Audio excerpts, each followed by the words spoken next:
When you work for others, you are at their mercy. They own your work. They own you. Your creative spirit is squashed. What keeps you in such positions is a fear of having to sink or swim on your own. Instead, you should have a greater fear of what will happen to you if you remain dependent on others for power.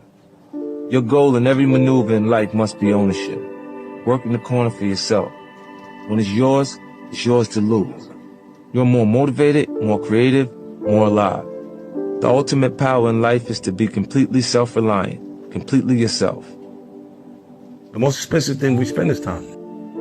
Because we can't get it back. Before I had money, when I'm poor, when I'm in the middle, when I'm rich, regardless, I've been on each one of those portions of the journey. Right. I had fun. When we didn't have no money, we had fun. It was fun. It shifted. It's either when you get hurt that bad, either your fear consumes you or you become a bit insensitive.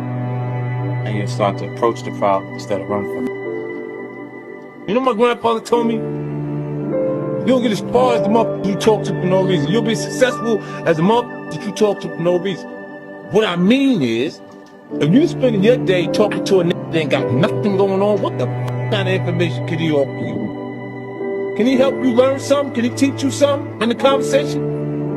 When losing's not an option, then you gotta do everything possible to win. And I don't understand how they become complacent and feel like, oh, it's okay. You know, you get people that deal with things by not actually dealing with them. You ever seen a rich nigga want to start the fight? When doing well off, don't start the fight. He there, he's having a good time. He's partying, they got bottles. Right? The nigga start the fight is not doing his work. Only just three niggas, here's the picture. You got rich niggas, you got tough niggas, and niggas that easily become collateral damage. Do you want to feel like you're afraid all the time? Or do you start to become the aggressor? And you start saying, you know what? You ain't got to find me because I'm looking for you. And then it changes everything. Because at that point, I'm the person looking for you. Now, you don't give me all the controls because I got the buttons. I could just push them. Everyone is not actually going to be prepared to take the time to actually utilize the information that's given to them. If you pay attention and you actually keep whatever information is coming in front of you, that you choose what's valuable. But the things that you do hear that are valuable, if you make it your business to keep it, even if you have to write it down, so you have to say it to yourself or whatever, and you just keep. The person says something and you go, what did you just say? Hold on a second, put it on my phone. And hold on to it until it becomes a part of you in the way you actually would express yourself at different points.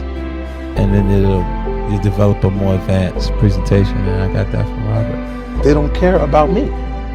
Is it okay for me not to care about people that don't care about me? It would be entertaining for them to see me in crisis. Why would you care about a person who would like to see you under the worst circumstances you could be in? I had to convince myself that I'm gonna make it, you know, regardless of how people felt at that time. And what it does is it makes you feel like, well, it made me feel like there's gonna be points that people are gonna mistake my confidence for arrogance.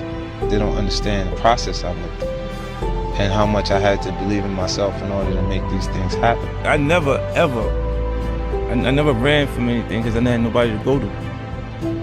I've always had that, where I'm going. Home to get me. Ain't nobody there. You know what I'm saying? Like, so I've always been in a situation where I'm forced to deal with it myself, so. The most expensive thing we spend is time. Because we can't get it back. Before I had money, when I'm poor, when I'm in the middle, when I'm rich, regardless, I've been on each one of those portions of the journey. I had fun. At each place? When we didn't have no money, we had fun. It was fun. Almost 90% of the time, I'm communicating with people who've achieved a higher level of education than me, right? They're college graduates. You know, if the information that you needed in the business classes if everything you needed was in the book, then the teacher would be too successful to teach the class. Find something to fall in love with, something to be passionate about, right?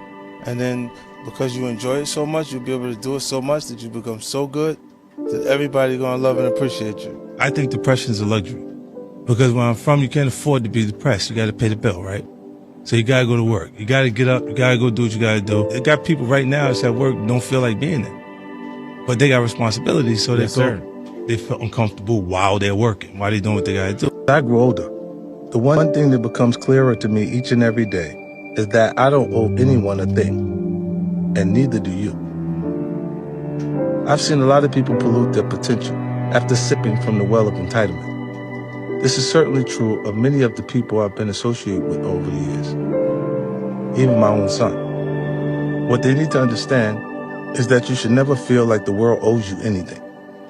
It doesn't. You must accept that it's all on you. That might seem like a very cynical way to view the world, but I would argue that it's actually liberating. You can only feel betrayal when you feel like you're owed something from someone. You can only feel resentment when you had expectations for assistance. When you accept that it's all on you, only then can you finally be free to focus 100% on being the best version of yourself. Either I'm going to get rich or I'm going to die in the process.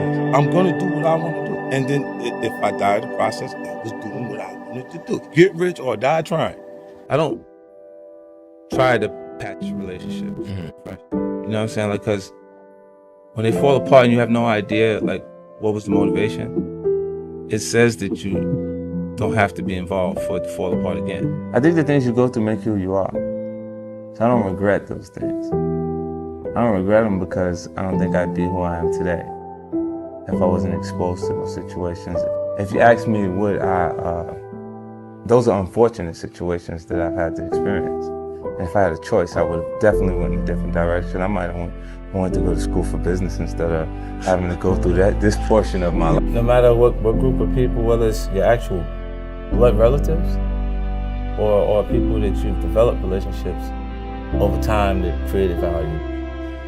There's points where some of them develop a sense of entitlement, and it can't be met. They get blinded by what you've done and they're consistently saying, look what you have, versus acknowledging what you've already done. I come from hustling, like that's what it was about. There was no financial motivation connected to it. It wasn't involved.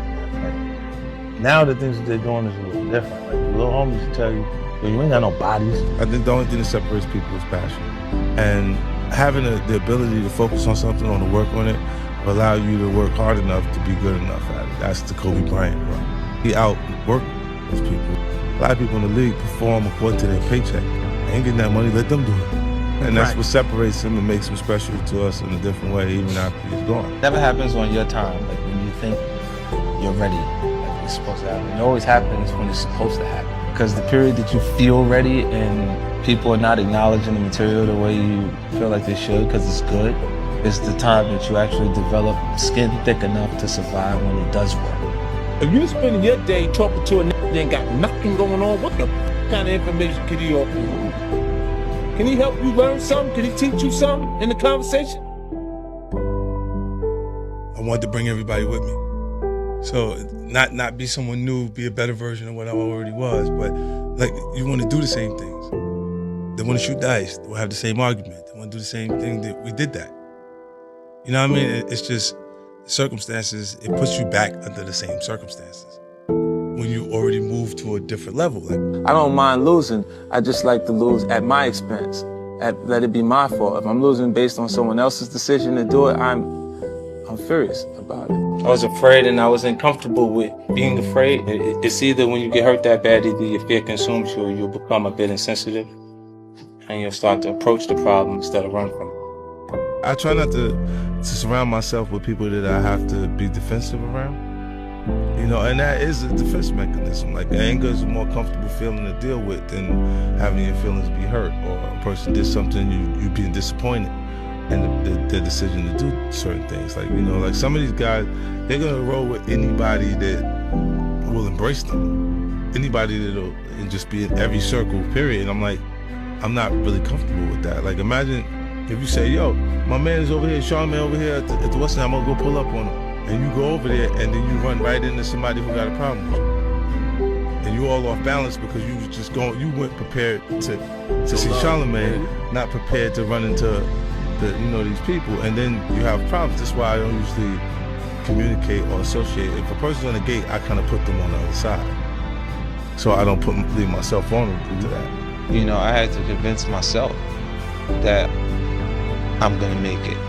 You know, regardless of how people felt at that time. And what it does is it makes you feel like, well, it made me feel like there's going to be points that people are going to mistake my confidence for arrogance, because I've had to. They don't understand the process I went through and how much I had to believe in myself in order to make these things happen. I feel like you can will yourself into a good space.